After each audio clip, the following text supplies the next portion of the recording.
If I became convinced that Christianity was true, I would have to reject it, reject the truth. If I believed that God exists, and I believed that it was the Bible God that existed, I would not worship it. What would persuade you?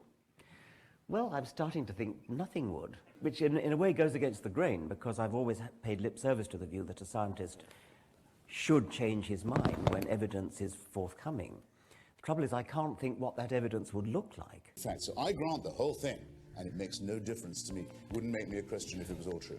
There's no evidence that would persuade you away from atheism. Well, to be honest, I think that's probably the case. If you're a solipsist, we're all just figments of your frickin' imagination anyways. Obviously, I'm not a solipsist, you're not a solipsist, but in some possible world, Actually, I kind of am. Actually, he kind of is a solipsist. Of course he is.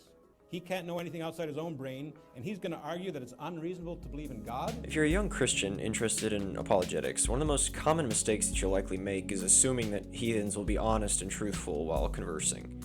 You're likely to approach debates and disagreements with a sense of compassion and mutual respect because, as a Christian, you deeply value those things. But the heathens don't see it that way. Heathens want control. They want to look good, they want to feel good, and they want attention. The vast majority of them are more than willing to lie and manipulate you in order to prop up a phony image of themselves. And if you keep trying to win them over with logic and reason, you will always fail, not because you've done or said anything wrong, but because they have set their mind against what you're saying, regardless of whether it's true or not. Atheists love to mess with your head. If they can, they will forever keep you thinking that the problem is you.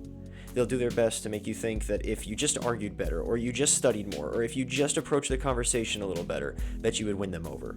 But the whole thing is a lie. Most heathens will do anything but acknowledge the truth.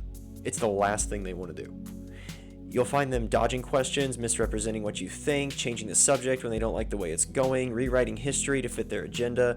If it's online, they'll disappear, change profiles, they'll censor you, whatever it takes. If you find yourself dealing with this type, the best thing to do is to call them out, and if they don't own up to the behavior and change it immediately, just walk away.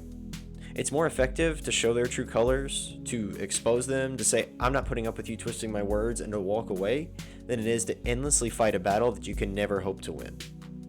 There's great value in being well studied and being able to answer tough questions, but it's not our job to change minds. It's our job to be good witnesses. Don't let them make you think that you failed because they rejected the truth and pretended they were justified in doing so.